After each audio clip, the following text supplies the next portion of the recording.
Um, right, good to see so many faces back after break. My name is Jakob Pedersen. I'm the CEO at Gaspoint Nordic, and I'm here to give you an update on what is going on at the gas exchange. I did my last presentation about 1 year back, and since then we have seen a lot of things happen, a lot of positive development, especially since October 1st when we launched the 24/7 market. So I will show you some numbers, some trade statistics, and I'll also talk about the remit reporting requirements that are due October 7th. And welcome. And I will also spend some time promoting our data services. Anyways, let's have a look at some numbers. So this is the these are the annual volumes for the last 5 years. As you noticed, volumes exceeded 10 terawatt hours last year, despite a very slow Q1.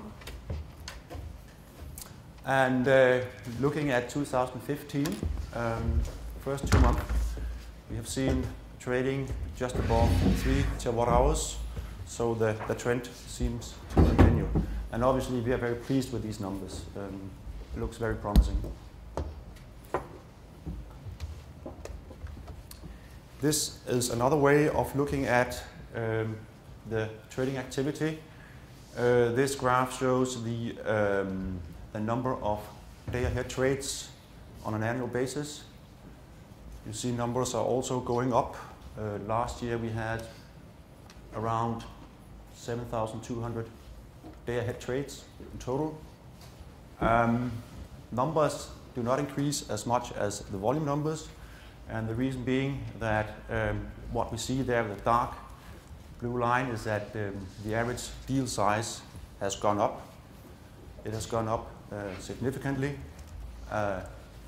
Average 2014 deal size was 52 megawatts, and this year so far 79. So that's the main driver.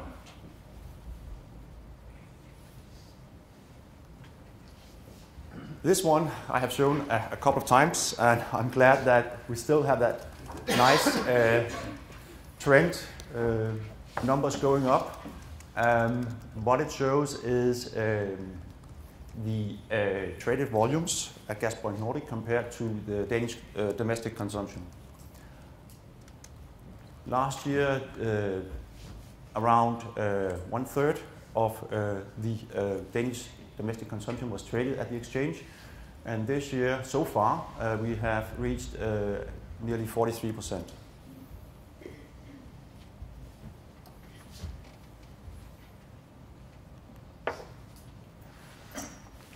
So, I think this is the single most important slide I have today. So, if you need to remember one slide, I think this is the one to remember.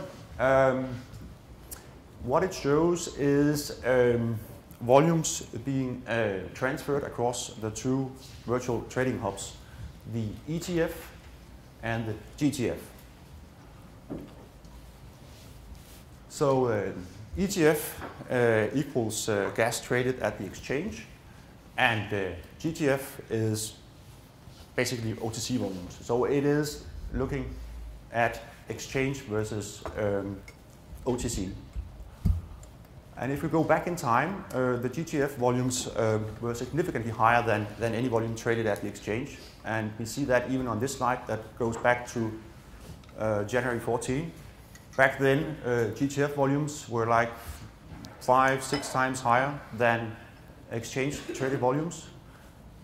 But going into 2014, we see that GTF volumes are declining, and by October, the numbers actually flipped, so that exchange volumes were then bigger than OTC volumes. And today, exchange volumes are more than twice the size of the OTC volumes. So that's a major change. Whether this is structural or something that's here to stay, I really don't know. time will tell, but it's certainly a big difference compared to what we've seen the previous years. I mean, any questions or comments, feel free at any time. Yeah. The amount is like 4.3 in January 14, and it's 2.6 in total. Or what? How do you read that? Yes, you need why is it so much lower? I mean, you need to add the 2 bars month by month. That's also what I'm doing. Yeah. Why is it so much lower in January 15? It's a very good question, and I don't have an answer, I have to say. I mean, this is not the total Danish market as such. I assume that also trades are taking place at the border points or offshore maybe. But this is the sum of the 2 virtual hubs. So maybe somebody else can comment on that, but it seems like looking at this slide, it seems like the market is getting smaller.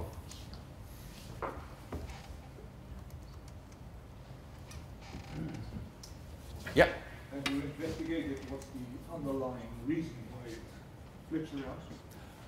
We have tried to, yes. And what we have done is that we have talked to some of our trading members and tried to understand why more volumes are now being traded at the exchange. We don't have any sort of clear answers to that. I tend to believe that introducing 24/7 trading would be one argument, but I don't have really clear answers to that. I have some indications, but no clear answers.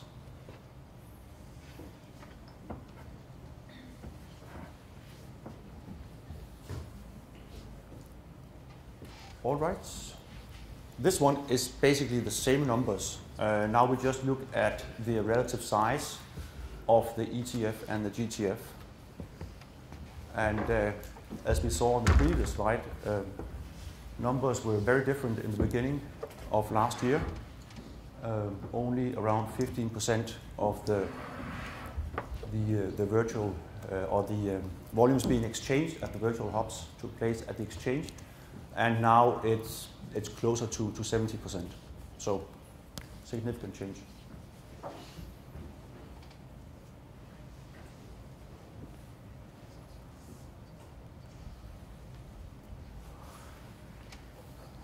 All right. As I mentioned, we introduced 24/7 trading by October last year, and on the next couple of slides, I will try to look at how that might have impacted the trading behavior in the market. Just to recap some of the main changes that took place by October 1st. First of all, we had the new product structure that very much resembles what we see on the Pega screen. We had the 24/7 trading. We moved the clearing services from Nord Pool Spot to ECC.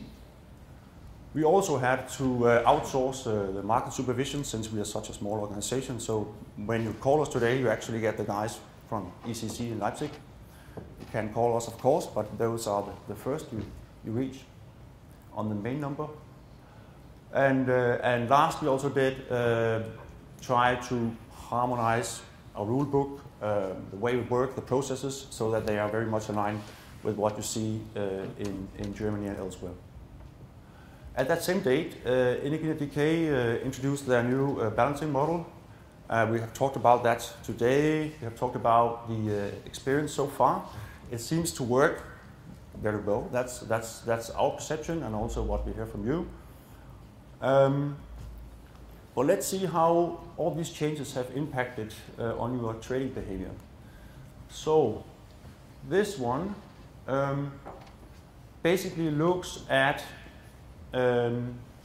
when trades actually take place. This one focuses on Q3, so before the introduction of 24/7 trading. Back then we had our opening hours from 9 to 3 in the afternoon. So obviously no trading after 3 and no trading before 9. So what you see is that the hour 2 to 3 was definitely the most popular hour. Around 1/3 of all trading took place there. From 12 to 3 you have 85% of all trades taking place.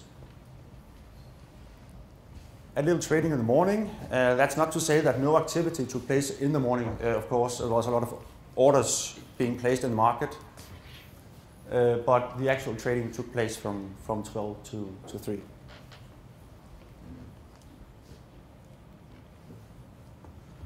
If we look at the next quarter, quarter 4, this is after the introduction of the 24/7 trading. And we see now that we have some trading that takes place in the early afternoon. Around 15% of all the trading, volume-wise, happens after 3. More trading in the morning, but still the hour 2 to 3 as the dominant one.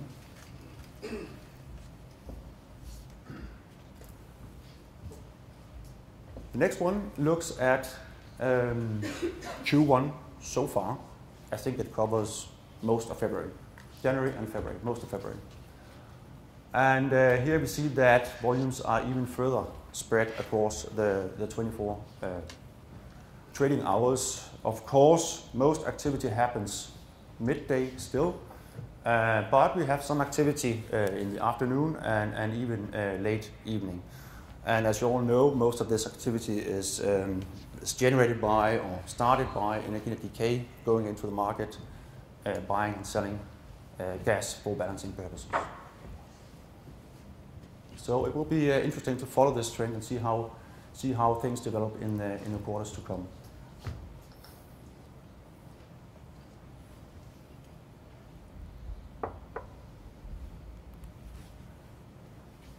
Yes, just another way of showing this. If we look at the old trading hours, 9 to 3, represented by the dark part of the bars, we see that the new hours from 3 o'clock in the afternoon to 9 in the morning now amount to roughly 20% of all the trading volume-wise.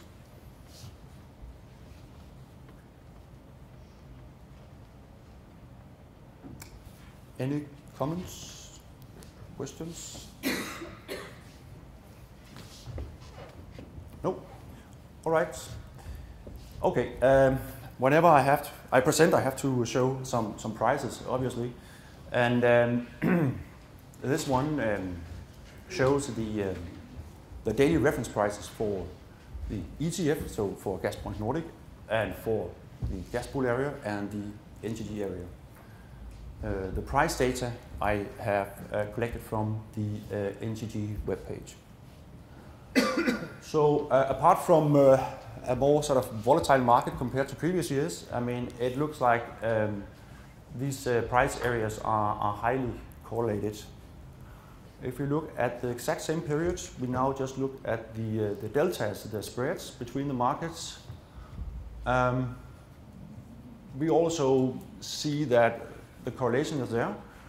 On most days, the Danish market trades between plus minus 0.5 euros per megawatt hour. On some days, we have some outliers, but mainly within that band.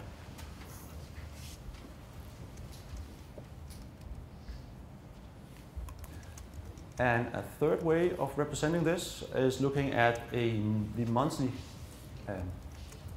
average spreads, also between Danish market and the 2 German price areas. And looking at those, we also see that, yeah, sometimes the Danish market is priced above the German markets, sometimes below, roughly plus minus on average 0.4 euros per megawatt hour.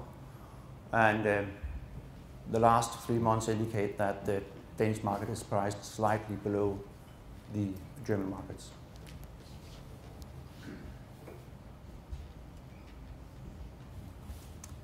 Excuse me. Yes? Based on which data is this calculated? It is based on, as I mentioned, NGG. At their webpage, you are able to download some reference prices. So is that reported like end-of-day prices at 7:30 compared to your weighted average prices during the day? It's a good question. There might be a difference there, yes. I don't know exactly how they get the data, but they called it reference prices. I think it's a reference for the imbalance calculation. Yeah? If you're on the NCG website directly, it's just the basket reference price to determine the NCG and gas pool imbalance charges. It's not like Heron end of day or no, that's true. Something. Yeah. And how well does that represent the price in these market areas? It's a kind of average.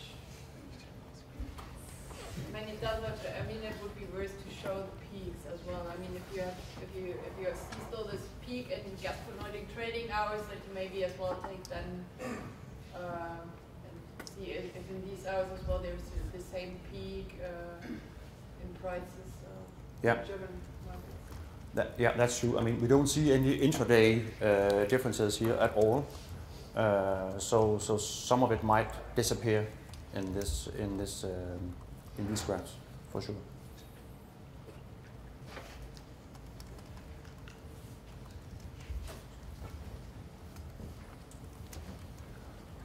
Okay, I think that was enough about prices. So, completely different topic, but something that's, well, it's kind of a hot topic, I think, for most of us, or it should be, at least. Looking at the reporting requirements that will commence on October 7th. Again, just to recap, this is reporting requirements that follow the EU implementation acts and the ASA documentation. Most of you market participants are required to report data on trades and orders to trade, which could be a bit of a challenge. And first of all, looking at the organized marketplaces, Gaspoint Nordic being one of them. And this data needs to go to ASA starting October 7th, and it needs to go through a so-called RRM. And from an exchange perspective, we fully acknowledge that we need to support this process. We need to offer what is called a data reporting requirement. Sorry, agreement. And what is this agreement all about? And the short answer is we don't know for sure. We are in the process of finding out exactly what do we need to provide you.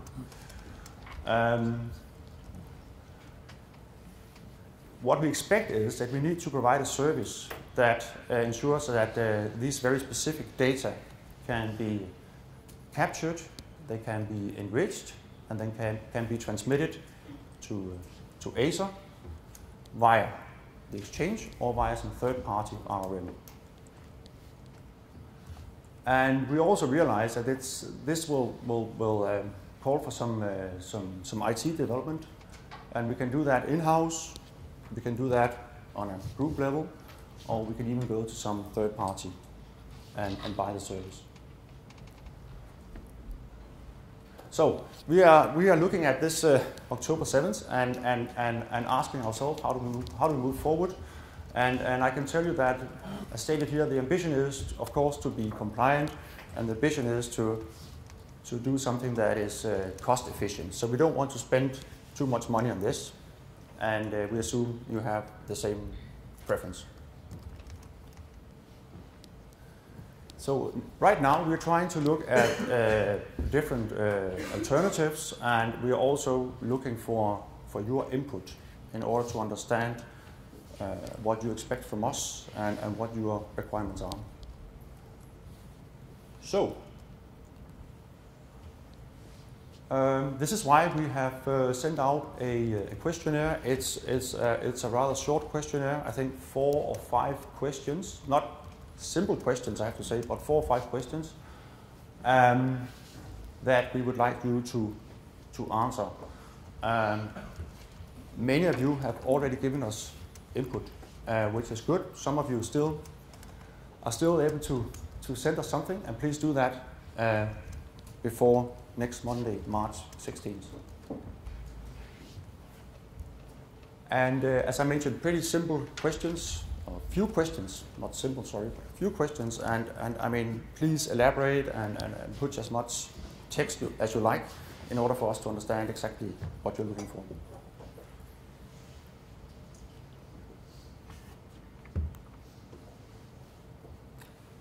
So these are my last few slides. This is where we start the marketing bit. Last year we implemented some new data services. Before that we offered simple Excel sheets with the prices and volumes for a limited number of products. There was some manual processes involved, so we decided to upgrade. And this is why we started offering data services. I think started about December 1st. And what we offer is basically 3 different services. We have the FTP server that allows you to get access to certain files with certain content, end of day data, historical data, and also your own trade data in a more or less real-time fashion. In addition, we have the data center that allows you to do all kinds of downloads and that basically would support you in your different analysis. And the third element is the market overview. This is the one that's actually been presented here. The market overview is a so-called delayed real-time graph that shows the market as it trades with a 15 minutes delay. So you have a table and you have graphs that show the best ask, best bid, last trade, and the volume being traded. So for those of you who have not signed up, go and have a look on our webpage and explore these services. And there is a simple agreement that needs to be filled in order for you to get access. That's about it. Any further questions? Comments? Yeah. Any new products in the pipeline? In the pipeline, no. We don't have sort of firm plans for new products. The thing is, we offer the products that we are currently able to offer, more or less, given the fact that we don't have a license to offer futures or forwards, financial products. So I don't know if that is what you're aiming at. Yeah. Yeah. We are now part of a new ownership structure, as you know. So things might look better in the future. But I mean, as of now, we don't have any firm plans.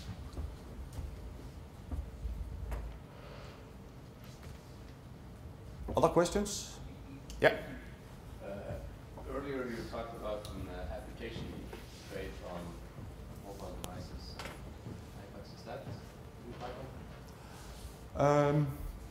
No, I have to say that if you look at the market overview, for example, that does really show well on tablets and phones as well. Talking more about trading.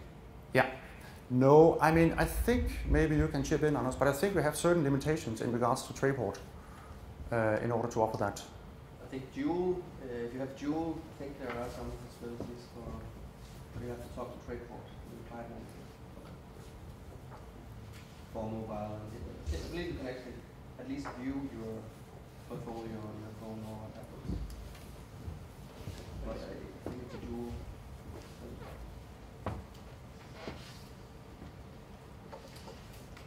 Okay. Other questions?